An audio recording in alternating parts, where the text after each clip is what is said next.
తెలంగాణ కాంగ్రెస్ రాష్ట్ర ప్రభుత్వం మీద ఇదివరకే హైడ్రా వచ్చినప్పుడు తీవ్రమైన వ్యతిరేకత వచ్చింది. అనేక మంది ఏడుపులు, పెడబొబ్బలు ఇవన్నీ కూడా ప్రభుత్వం యాంటీ వచ్చింది.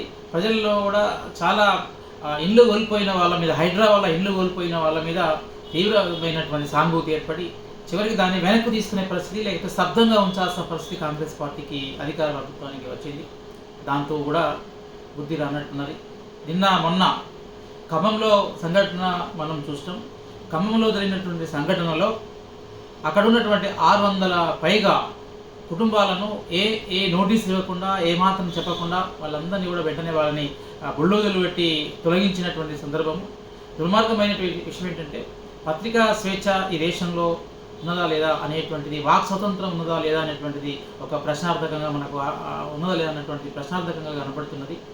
ఈ యొక్క ఖమ్మం యొక్క బుల్డోజర్ కూలుస్తున్నటువంటి సందర్భాన్ని, సంఘటనను రికార్డు చేయడానికి వెళ్తున్నటువంటి జర్నలిస్టులను అరెస్ట్ చేయడం మనం చూసినాం. అయితే ఈ భూముల విషయానికి కనుక వచ్చినట్లయితే ఇది భూదాన ఉద్యమ భూములు. అవి ఖమ్మంలో ఉన్నటువంటి కలెక్టరేట్కు పక్కనే ఉన్నటువంటి భూములు.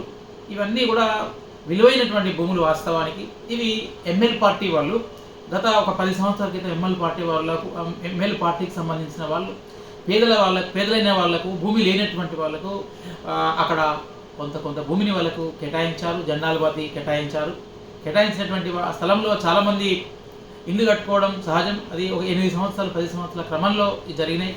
ఇవన్నింటినీ కూడా బహుశా అక్కడ ఉన్నటువంటి గెలిచిన ఎమ్మెల్యేలు కానీ, ఓడిన ఎమ్మెల్యేలు కానీ, అక్కడ ఉన్నటువంటి ఆ జిల్లాలో ఉన్న 3 మంత్రులు కానీ అందరికీ బహుశా తెలిసే ఉంటుంది. అంటే వీళ్ళు కట్టుకున్నటువంటి పద్ధతి కూడా వాళ్ళు మున్సిపాలిటీలో దేని అనుమతులు తీసుకొని కట్టుకునే అవకాశం ఉంటుంది. అనుమతులు లేకుండా ఎవరు కట్టుకుంటే కూడా కూలగొట్టేటువంటి అవకాశం కూడా ఉంటుంది. కాబట్టి వాళ్ళు అనుమతి తీసుకున్నారని మనం అనుకోవాలి. ఇవన్నీ కూడా వాస్తవానికి భూదాన ఉద్యమములు, భూదాన ట్రస్ట్ వల్ల ఉద్యమాలు, భూదాన ట్రస్టుకు సంబంధించిన ఉద్యమం. ఈ భూములు అవన్నీ కూడా అందులో పేదలు ఉన్నారు. వాస్తవానికి రాష్ట్ర ప్రభుత్వం కాంగ్రెస్ పార్టీ ఎన్నికలలో ఏం హామీ ఇచ్చింది? అందరికీ ఇండ్లు, అందరికీ ఇందిరమ్మ గృహాలు ఇస్తామని హామీ ఇచ్చింది. ఎన్నో సంవత్సరాలుగా అవి అమలు నోచుకోవడం లేదు. అవన్నీ సరిపడా ఇళ్లను కట్టిస్తడం లేదు. కానీ ఈ భూదాన ఉద్యమంలో ఉన్నటువంటి భూములను ఒక పార్టీ ఇస్తే దాన్ని రెగ్యులరైజ్ చేసి వాళ్ళకి అవకాశం ఇవ్వాల్సింది పోయి దాన్ని కూలగొట్టేటువంటి ప్రయత్నం మొత్తం నేలమట్టం చేశారు. నేలమట్టం చేస్తున్నటువంటి క్రమంలో వస్తున్నటువంటి ఏడుపులను, బాధలను రికార్డ్ చేయడానికి వెళ్తున్నటువంటి జర్నలిస్టులను అరెస్ట్ చేసి అవి ఎవ్వరికి కూడా కనబడకూడదు. అంటే మీరు అంటే అందరికి ఎవరికి కనబడకుండా చేసి ఎక్కడ గుట్టుచప్పుడు కాకుండా చేస్తామన్నటువంటి దురుద్దేశం, దుర్మార్గం ఇందులో ఉన్నట్టుగా మనకు అర్థమవుతున్నది. ఒకవేళ ఆ భూమిని ఖచ్చితంగా లాక్కోవాల్సిన పరిస్థితి కనుక వచ్చినట్లయితే దాన్ని ఒక పద్ధతి ప్రకారం తీసుకొని ప్రత్యామ్నాయం, ఈ పేదలకు ప్రత్యామ్నాయం చూపించిన తర్వాత వాళ్ళకు నోటీసులు ఇచ్చిన తర్వాత కోర్టుల ప్రకారంగా నోటీసులు ఇచ్చి కూలగొట్టితే ఒక ప్రజాస్వామ్యాన్ని, రాజ్యాంగాన్ని గౌరవించినట్టుగా ఉంటుంది. కానీ వీళ్ళు రాజ్యాంగాన్ని, చట్టాలని మొత్తం కూడా తమ చేతిలో అధికారం ఉందని తమ ఇష్టం వచ్చినట్టుగా వాడుకునేటువంటి ప్రయత్నం కాంగ్రెస్ పార్టీ అధికారిక ప్రభుత్వం చేస్తున్నట్టుగా మనకు అర్థమవుతున్నది. అట్లా మనం హైదరాబాద్లో అదే చూస్తాం, ఇక్కడ ఖమ్మంలో అదే చూస్తాం.